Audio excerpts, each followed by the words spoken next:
Hello everyone, we are team INT 25.1. Our sponsor Resilient Forestry is a consulting firm that provides forestry services to balance ecological goals with other management objectives. These services help Resilient Forestry monitor changes in the forest structure over time and make decisions to support the forest's long-term ecological goals. To help increase the efficiency of their work, we were tasked with semi-automating their pipeline, where these drone-captured image sets are automatically pre-processed, used for point cloud generation, and then geospatially analyzed. We were assigned a test site called Landsburg Park, which is located in Ravensdale, Washington.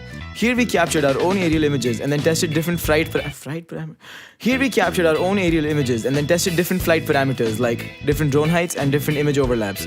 We then used these captured images to make our own point clouds and conduct automated geospatial analysis by generating models like canopy height models and tree approximate objects, and also automatically